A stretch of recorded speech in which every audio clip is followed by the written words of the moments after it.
بسم اللہ الرحمن الرحیم۔ السلام علیکم۔ شیر آ گیا، شیر چھا گیا۔ آج شہزادے کا کافی عرصے بعد میڈیا پہ دیدار ہوا ہے۔ لوگوں نے تو یہ سمجھ رکھا تھا کہ وہ خان کو اب دنیا میں کسی کو دیکھنے ہی نہیں دینا۔ خان نے آتے ہی دنیا میں ریکارڈ قائم کر دیے۔ ابھی تو ایک تصویر لیک ہوئی ہے، ابھی اس کے الفاظ لیک نہیں ہوئے، ابھی وہ بولا نہیں، ابھی اس نے کچھ کہا نہیں، اور جو قاضی اپنے آپ کو ماچا سمجھ رہا ہے، اس نے اس کو بولنے نہیں دیا۔ سب سے پہلے تو بات کرتے ہیں خان صاحب کی سیکیورٹی پہ۔ خان صاحب کی سیکیورٹی اڈیالہ جیل میں بھی غیر محفوظ ہے۔ اسی وجہ سے سیکیورٹی مسائل ہونے کی وجہ سے ان کو عدالت میں پیش نہیں کیا جا رہا۔ دنیا کی نمبر 1 ہماری فوج، ایٹمی طاقت ہمارا ملک، وافر مقدار میں پولیس، اور پولیس صرف لوگوں کی عزتوں پہ حملے کرنے کے لیے، لوگوں کی بیٹیوں کو اٹھانے کے لیے، لوگوں کی ماں باپ کو اٹھانے کے لیے، لوگوں کے گھر توڑنے کے لیے، اور لوگوں کے گھروں پہ چھاپے مارنے کے لیے جب ضرورت پڑے تب۔ نہ ان میں کوئی قانون نام کی چیز ہے، نہ ان میں کوئی انصاف نام کی چیز ہے۔ وہ اتنے زیادہ ہونے کے باوجود ایک خان کو اڈیالہ جیل سے جو سپریم کورٹ ہے وہاں تک نہیں لا سکتے، جس سیکیورٹی کے مسائل ہیں۔ جس ملک میں ایک بندہ پولیس کی تحویل میں ہونے کے باوجود محفوظ نہیں ہے، اس ملک کی سیکیورٹی کے کیا مسائل ہوں گے؟ فوج ایک بندے کو عدالت سے آ کے ٹھڈے مار کے اٹھا کے تو لے کے جا سکتی ہے، مگر وہی فوج ایک بندے کو عدالت نہیں پہنچا سکتی انصاف کے تقاضے پورے کرنے کے لیے۔ ایک طرف کشمیر پہ حملہ ہے اور لوگوں کی سیدھے گولیاں چلائی جا رہی ہیں، اور دوسری طرف اڈیالہ جیل سے سپریم کورٹ کا سفر، سیکیورٹی مسائل ہیں۔ یار کچھ جھوٹ کی بھی کوئی حد ہوتی ہے۔ ایک تو یہ لوگ جاہل ہیں، اور دوسرا یہ سمجھتے ہیں کہ پاکستانی بھی سارے جاہل ہیں۔ اگر بھائی تمہاری پولیس یا تمہاری فوج لوگوں کو سیکیورٹی دینے کو، اور اتنی ہائی پروفائل لوگوں کو جن کی سب سے بڑی فین فالوئنگ ہو پاکستان میں، ان لوگوں کو سیکیورٹی دینے سے قاصر ہیں، تو پھر آپ کے ادارے کیا کرنے کے لیے تنخواہیں لیتے ہیں؟ کس چیز کی تنخواہ لیتے ہیں؟ گندم کو پانی دینے کی، یا لہسن کو وہ کیا کہتے ہیں، زمین پنجابی میں کہتے ہیں گوڈی کرنے کی دیتے ہیں؟ یا آپ لوگ صرف جو گاؤں کی زندگی میں جیسے نائی اور دوسرے حجام کو 6 مہینے بعد دانے دیے جاتے ہیں، وہ گندم دی جاتی ہے، چاول دیے جاتے ہیں، آپ سیپی ہیں پاکستان کے؟ آپ اگر سیکیورٹی نہیں دے سکتے تو بھائی اپنی وردیاں اتارے میں جائے اپنے گھر۔ آپ کس کام کے لیے بیٹھے ہیں؟ چلیں اس بات کو اب چھوڑیں۔ پہلے نمبر پہ تو قاضی صاحب پچھلے ایک مدت سے لائیو جو ہے نا پی ٹی وی پہ ٹیلی کاسٹ کر رہے ہیں ہر چیز، اور اپنے ٹرانسپیرنسی کا رونا رو رہے ہیں، اور ٹرانسپیرنسی تو ان کی باتوں میں نظر نہیں آتی۔ انگلش ان کو نہیں آتی، اردو وہ بول نہیں سکتے، اردو انگلش بولنے کی وہ پوری کوشش کرتے ہیں، اور تھوڑی سی انگلش بولنے کے بعد ساتھ ان کا انگلش ختم ہو جاتی ہے ان کی، اور پھر اردو کی طرف آ جاتے ہیں۔ جب بندہ جاہل ہو، انکمپیٹنٹ ہو، اور پراپر ایک لیگل طریقے سے فالو کر کے کسی عہدے تک نہ پہنچا ہو، فیورز لے کے انہوں کو حاصل کیا، تو پھر ایسے بندے ایسے ہی ہوتے ہیں۔ دنیا ہنستی ہے۔ یقین کریں آپ آدھا گھنٹہ اس کی باتیں سن لیں، جب بھی قاضی بولے گا نا ہنسی آتی ہے۔ یہ نہیں کہ مجھے وہ اچھا نہیں لگتا، یہ بات تو سچ ہے، مجھے وہ اچھا نہیں لگتا، مگر حقیقتاً اس کی باتوں میں کوئی وزن نہیں ہوتا۔ اس کو یہی نہیں پتا ہوتا اس نے لینگویج کون سی یوز کرنی ہے، ٹون کون سی یوز کرنی ہے، بیٹھا جو ہے نا چولیں مارتا رہتا ہے۔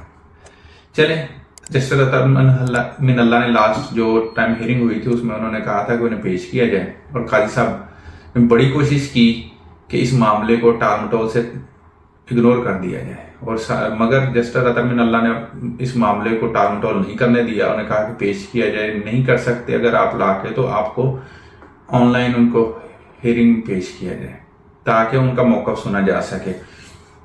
اور یہ معاملہ جو کیس چل رہا ہے، وہ اس میں پٹیشنر ہیں، مدعی ہیں، تو اس معاملے میں وہ آ کے اپنی بات کہیں، اپنا موقف کہیں۔ چلیں، اس سال جب قاضی بے بس ہو گئے تو قاضی صاحب نے پوچھا اٹارنی جنرل سے آپ کیا کہتے ہیں؟ جی انہوں نے کہا کہ جیسے مائی لارڈ آپ کا حکم۔ تو اس کے بعد قاضی صاحب کہہ نہیں سکتے تھے کہ میرا حکم یہ ہے کہ تم نہ پیش کرو۔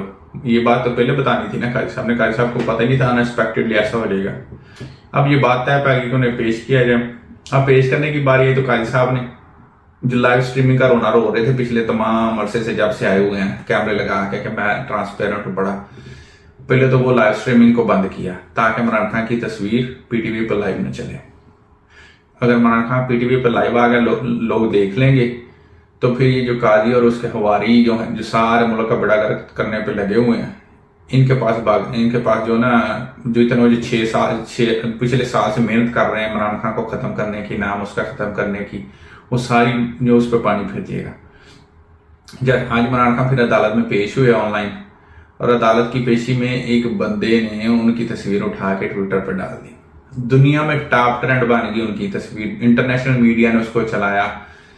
کتنا ملنگ کی طرح ایک بندہ بیٹھا ہوا ہے, شرٹ پہنی ہوئی ہے, کوئی فکر فاقہ نہیں, کوئی پریشانی نہیں, ریلیکس ہو کے اپنی مرضی سے بٹن کھلے ہوئے ہیں بیٹھا ہوا ہے. اور یہ وہی بندہ ہے جس کو قتل کرنے کی کوششیں کی گئی, جس کو توڑنے کی کوششیں کی گئی, جس کے گھر کو برباد کر دیا گیا اور اس کی بیوی کو اٹھا کے جیل میں ڈال دیا گیا. یعنی کہ سیکورٹی اداروں نے اپنی تمام کوششیں کر لی ہیں کہ یہ بندہ جھک جائے, مگر اس بندے نے کہنا جھکنا نہیں ہے, جو موقع ہے اسی پہ رہنا ہے. پہلے جب آپ کے ساتھ چل لیا, اب نہیں چلنا, آپ کے ساتھ کھڑا ہوں اور پاکستان اس کے ساتھ کھڑا ہے. یہی بات ہوتی ہے جب آپ حق کے ساتھ کھڑے ہو جائیں نا, پھر آپ کو کسی کو اپنے ساتھ انوائٹ کرنے کی ضرورت نہیں پڑتی, آؤ میرے ساتھ کھڑے ہو جاؤ, لوگ آٹومیٹکلی آپ کے ساتھ کھڑے ہو جاتے ہیں. وہی لوگ جو کل تک عمران خان کو پسند نہیں کرتے آج وہ بھی عمران خان کے حق میں بولتے ہیں. عمران خان کا سوشل میڈیا پہ آنا, دوبارہ اس موضوع پہ بحث ہونا, عمران خان کا نام سوشل میڈیا پہ آنا, وہ جو پچھلی ساری محنت تھی نا انہوں کی عمران خان کو میڈیا سے دور رکھنے کی, اس کو بات نہ کرنے دینے کی, وہ ساری پہ پانی پھر گیا. اور اب یہ سوچ رہے ہیں کہ ہم نے ذاتی طور پہ کیا بلنڈر کر دیا, نہ چاہتے ہوئے بھی ہم کس مشکل میں پھنس گئے ہیں. ظلم تو ہم پہلے بہت کر رہے تھے, اب چاہتے تو عدالت میں پیش بھی نہ کرتے, مگر قاضی صاحب کو ہیرو بننا تھا کہ میں بڑا ٹرانسپیرنٹ ہوں. اب ٹرانسپیرنسی کرنے کے چکر میں قاضی صاحب ذلیل ہو گئے. اب ان کو یہ سمجھ نہیں آ رہی کہ ہم سے ہو کیا گیا. اب انہوں نے جو ہے نا غیر معینہ مدت کے لیے کیس کو ملتوی کر دیا, اور ہو سکتا ہے نیکسٹ ٹائم عمران خان کو کبھی کسی پیشی پہ آن لائن بھی پیش نہ کیا جائے, کیونکہ قاضی صاحب کی ٹرانسپیرنسی ان کے پچھواڑے میں چلی گئی, وڑ گئی. قاضی صاحب جیسے جو لوگ ہوتے ہیں نا, ان کے نام بڑے معتبر ہوتے ہیں, ان کی شکلیں بھی بڑی معتبر ہوتی ہیں, لوگ دیکھ کے کہتے ہیں, مگر یہ بد کردار لوگ ہوتے ہیں, کمپرومائز لوگ ہوتے ہیں. ان لوگوں کا کوئی مشن نہیں ہوتا, ان لوگوں کا مشن ہوتا ہے مال بناؤ بھاگ جاؤ. آپ دبئی میں دیکھیں کتنے لوگوں کی جائیدادیں پکڑی گئی ہیں. سارے کون ہیں؟ وہی سیکیورٹی ادارے اور ان کے محافظ جو پاکستان کے دوسرے لوگوں کو کہہ رہے ہیں پاکستان میں آ کے انویسٹمنٹ کریں, اور 8 کے 9 ریٹائرڈ سابقہ جنرل جن کی پراپرٹیز دبئی میں نکلی ہیں. بندہ ان سے پوچھے بھائی جب تم لوگ سیکیورٹی پہ مامور ہو, تم پاکستان میں انویسٹمنٹ کرنے کا رسک نہیں لیتے, تو عام بندہ کیوں کرے پھر؟ یعنی کہ ان کو پتا ہے کہ یہاں جو گند چل رہا ہے نا پاکستان میں, یہ اس کو لے ڈوبے گا, کیونکہ وہ اس کا حصہ رہے ہیں, اس لیے وہ یہاں پہ انویسٹ نہیں کرتے. بات یہی رونا عمران خان کا ہے, اسی وجہ سے عمران خان کو اچھا نہیں لگتا ہے. عمران خان چاہتا ہے کہ نظام عدل ہو, ہر کوئی قانون کے نیچے ہو, اور قاضی صاحب جیسے ٹھگ ہیں جو جیلوں میں ہوں, جو اپنے آپ کو ہیرو سمجھ رہے ہیں, ماچے سمجھ رہے ہیں, اور جو شہیدوں کا نام یوز کر کے لوگوں کو بیوقوف بنا رہے ہیں, ان لوگوں کا پاکستان میں کوئی ٹھکانا نہ ہو, ان کو سزائیں دی جائیں تاکہ یہ جو ان کی سیاسی دکانیں یہ بند ہو. اسی وجہ سے تو عمران خان اچھا نہیں لگتا, اور اسی وجہ سے عمران خان کو میڈیا پہ نہیں آنے دینا. مگر جب اللہ کسی کو بچانا چاہے یا اس کا نام رکھنا چاہے تو پھر کوئی کسی کا کچھ نہیں بگاڑ سکتا.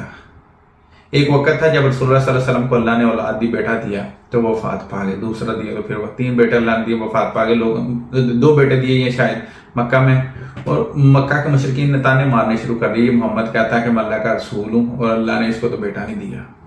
اس کے بعد نام لینے والا کون ہوگا؟ تو پھر آج ہر اذان میں 5 وقت کس کا نام آتا ہے؟ اللہ کے پیارے رسول صلی اللہ علیہ وسلم کا. یہ میں اس لیے کہہ رہا ہوں کہ جب تک اللہ کسی کو نہ ختم کرے, کون کسی کو ختم کر سکتا ہے, چاہے وہ کوئی بھی ہو. اور جو بندہ حق پہ کھڑا ہو جائے نا, اللہ پھر اس کا مذہب نہیں دیکھتا, اس کا دین نہیں دیکھتا, پھر اللہ تعالیٰ اس کا جو ہوتا ہے نا حق کے ساتھ کھڑا ہو جانا, اس کو دیکھتا ہے اور پھر اس کی مدد کرتا ہے. کیونکہ اللہ تعالیٰ حق کو پسند کرتا ہے, اللہ عدل کو پسند کرتا ہے, اللہ سچوں کا ساتھ دیتا ہے. تو اس لیے چاہے یہ کوئی کافر ہی کیوں نہ, جو سچ کے ساتھ کھڑا ہو جائے, پھر اللہ اس کا ساتھ دیتا ہے, اللہ اس کو طاقت دیتا ہے. اور عمران خان نے سچ کا ساتھ دے رہا ہے, بے گناہ جیل بھگت رہا ہے, اس کے باوجود کہ وہ ساری پارٹی کو توڑ دیا گیا. آج بھی اگر پاکستان میں میڈیا پہ لوگوں کو ویوز ملتے ہیں نا تو وہ صرف اور صرف عمران خان کا نام لے کے ملتے ہیں, پی ٹی آئی کا نام لے کے ملتے ہیں. کیونکہ جو مرضی کوئی کر لے, جب تک اللہ کسی کا کچھ نہ بگاڑے کوئی کسی کو کچھ نہیں کر سکتا. لوگوں کو گمان ہو جاتا ہے کہ ان کے پاس طاقت ہے, وہ کچھ بھی کر سکتے ہیں, مگر ان کی طاقت جو ہوتی ہے نا رب کی طاقت کے آگے, ہاتھی کے آگے چونٹی والی بات ہوتی ہے. اور رب کی طاقت بہت بڑی لامحدود ہے. یہ جو چونٹیاں اپنے آپ کو طاقتور سمجھ رہی ہوتی ہیں نا دنیا میں, ان کو پتہ نہیں ہے کہ ان کے اوقات کیا ہے, لمیٹڈ ہیں, ختم ہو جانی ہے. اور پھر یہی لوگ سر چھپاتے پھر رہے ہیں, جیسے کہ جنرل باجوہ. اب لوگ اس کو پوچھتے ہیں تو جنرل ہے, تو وہ مکر جاتا ہے میں جنرل ہی نہیں ہوں, میں آرمی چیف ہی نہیں ہوں. اس طرح کی آپ کو کیا لگتا ہے یہ جو اب بیٹھے ہوئے ہیں ان لوگوں کو ایسی باتوں کا نشانہ نہیں کرنا پڑے؟ لوگ ان پہ تھوکیں گے, تھو کریں گے, دنیا ان کو دیکھے گی اور تھو کرے گی ان پہ. وہ وقت دور نہیں ہے اور ان لوگوں کو اب اسٹیپ ڈاؤن کرنا ہی پڑے گا. پاکستان کے جو حالات ہیں کشمیر میں جو چل رہا ہے, آگے اب بجلی گرمیاں آ گئی ہیں, دیکھیے گا آپ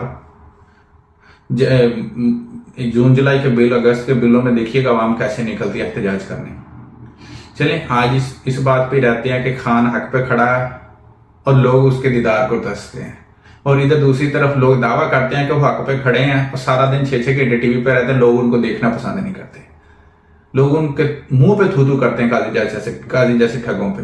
اور دوسری طرف ایک بندہ مہینوں بعد ٹی وی کی صرف اس کی ایک تصویر آئی ہے اور لوگ پاگل ہو گئے, لوگوں نے پرنٹ نکال کے بانٹنے شروع کر دی ہیں, تصویریں نکال لی ہیں, سوشل میڈیا پہ لگا دی ہیں, ٹویٹر پہ ٹاپ ٹرینڈ بن گیا. یہ ہوتا ہے اللہ جسے چاہے عزت دے اور اللہ جسے چاہے ذلت دے. عزت نہ تو کوئی کسی کو دے سکتا, نہ کوئی کسی کی چھین سکتا ہے. آج کے لیے اتنا ہی. اپنا اور اپنے فیملی کا خیال رکھیے گا. السلام علیکم ورحمۃ اللہ وبرکاتہ.